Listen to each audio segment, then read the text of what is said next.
My boss tried to ruin my marriage, so I turned the whole company against him. Let me just start by saying, I am not the kind of person who likes drama. I avoid it like the plague. I don't shout. I don't do confrontation. I try to live quietly, work hard, and go home to my wife and dog.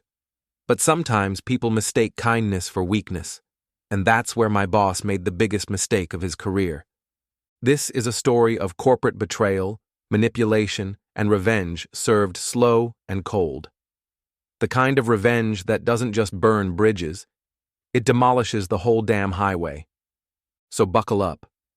At the time all this happened, I was 34 and working at a mid-sized logistics firm. I handled operations and compliance, which basically meant I made sure the wheels turned smoothly and we didn't accidentally ship hazardous materials to schools or something. I'd been at the company for 6 years, not flashy but solid. I was respected, well-liked, and married to my high school sweetheart, Alicia. We'd been together since we were 17. She's the kind of person who lights up a room, warm, smart, and way out of my league. Everyone says that, but I mean it. She supported me through every job change, career setback, and late-night warehouse audit. Enter Gavin, our new regional director.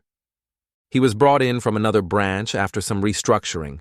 Slick guy. Always in expensive suits, constantly dropping buzzwords like synergy and agile pivoting.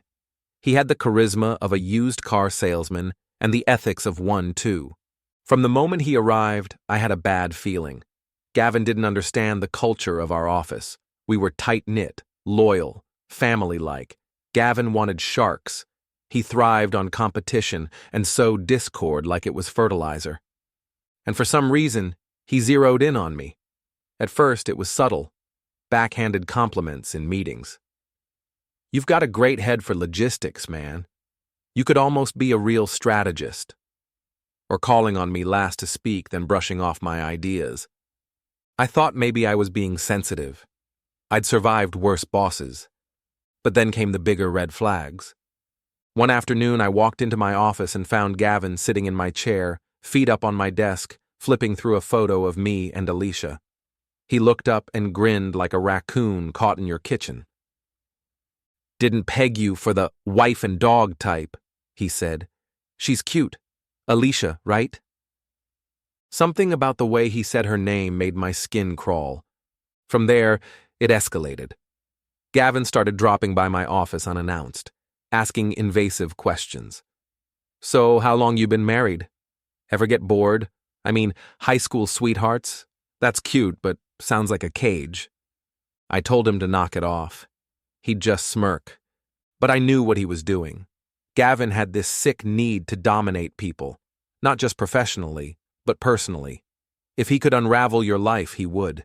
I'd seen him manipulate others, turn co-workers against each other, pit employees against friends. Then it got worse. One night, Alicia got a message on Facebook from someone named Lindsay P.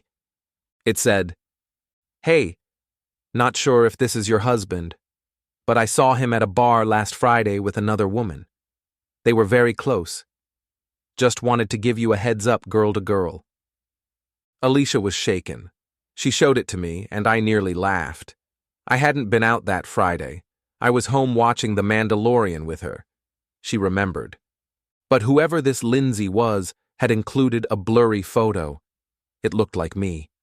Same haircut, build, even my jacket. But it wasn't me. The next week, Alicia got an anonymous email.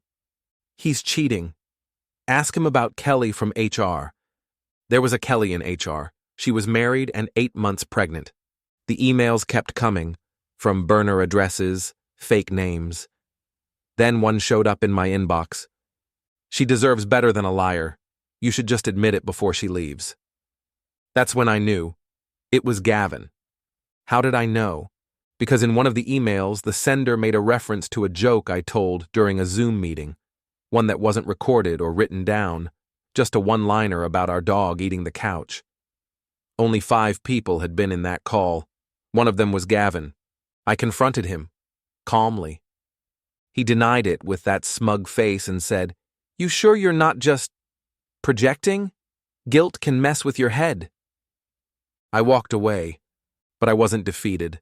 I was done playing nice. Here's the thing about logistics people. We're good at plans. I didn't want Gavin fired. That would be too easy.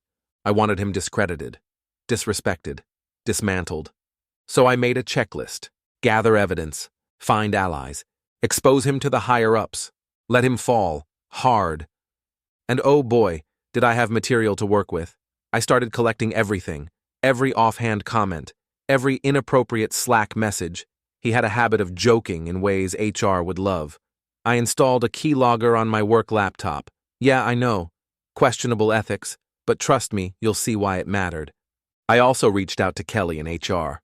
Asked her if Gavin had ever made her uncomfortable. Her face told me everything. Turns out Gavin had hit on her, repeatedly. Even after she announced her pregnancy. She'd complained once, but nothing was done. She was afraid to press it further because Gavin was untouchable. I told her, what if he wasn't? Next, I talked to coworkers, quietly, over lunch, in parking lots, through encrypted signal messages. Turns out, Gavin had enemies. Lots of them. One woman had been demoted after rejecting his advances. A guy in accounting said Gavin took credit for a cost-saving report he'd written. Another had been fired after Gavin claimed he was disruptive to morale. I created a digital folder, GAVIN file. Emails, screenshots, statements, audio clips. Oh, right. About that keylogger? It captured a Slack message Gavin typed and then deleted. It read, "Need to find a way to push Marcus out. Guy's too clean, wife too nosy. He's a liability." I compiled everything into a Dropbox folder with subfolders: sexual harassment, retaliation, discrimination, defamation, sabotage attempts. Then I did two things. Sent an anonymous tip to corporate HR with the link. Leaked part of the info to a workplace review site used by journalists. Within 2 weeks, Gavin was under internal investigation. He was suspended pending review of conduct. But I wasn't done. Here's the fun part. I created a fake email address pretending to be a reporter from a local business blog. Then I emailed Gavin. "We've received some internal memos and documents suggesting you're being targeted by corporate for political reasons. Would you be willing to comment, off the record?" He took the bait.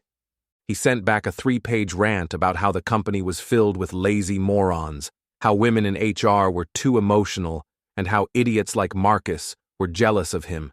He signed off with, "If they want war, I'll give them war." I forwarded that email to the CEO and the board. Gavin was fired. Not quietly. They made an example of him. A company-wide email said he had violated ethics standards and endangered the company's legal compliance. An internal memo was circulated detailing the harassment complaints. People cheered. No exaggeration. I got calls from co-workers thanking me, even though I never told anyone it was me behind it all. Alicia and I? We're stronger than ever. I showed her everything. She cried, hugged me, and said, "I knew it wasn't you." And now, Gavin?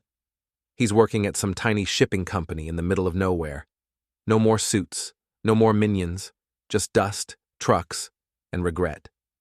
You don't always have to scream to win. Sometimes the best revenge is quiet, planned, precise, and patient. Gavin tried to ruin my marriage and my career, but I gave him something better, a reputation so toxic even LinkedIn won't touch him. And I didn't raise my voice once. Thanks for reading. Please like and subscribe.